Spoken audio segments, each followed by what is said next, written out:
The world has a lot to say about money. It says that money offers success, security, and even significance. It says that we'll feel better if we just have a little bit more. But when we look around, do people with more really seem happier? Or better yet, let's look at ourselves. We are the wealthiest nation in the world. Even those at the poverty line in America have more than 85% of the rest of the world.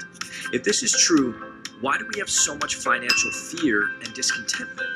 When it comes to money, we will never experience true, lasting contentment until we answer two questions. First, who owns the money? And second, how much is enough? It turns out that the Bible also has a lot to say about money and provides clear, simple answers to these questions. First, it says that God owns it all. Psalm 24:1 says, "The earth is the Lord's, and everything in it, the world and all who live in it." Believing this means that we are merely taking care of His money, not our money. We call this stewardship. Our focus changes from what do I want to do with my money to what does God want me to do with His money. In fact, He uses money as a tool to shape us, as a test of trust and obedience, and as a testimony to shine light into a dark world.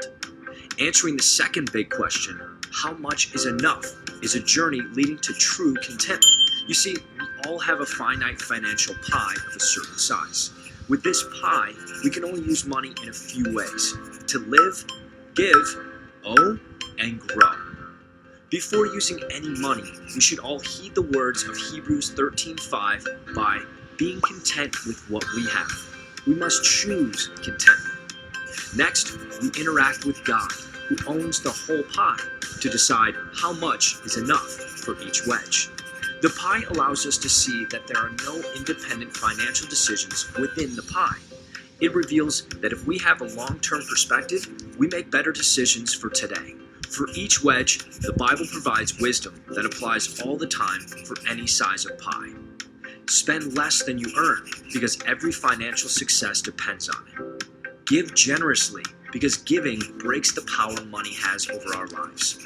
Avoid debt, because debt always mortgages the future. Pay taxes with gratitude, because they are symptomatic of God's provision. Plan for financial margin, because the unexpected will happen. And to make it all work, set long-term goals, because there's always a trade-off between the short-term and the long-term.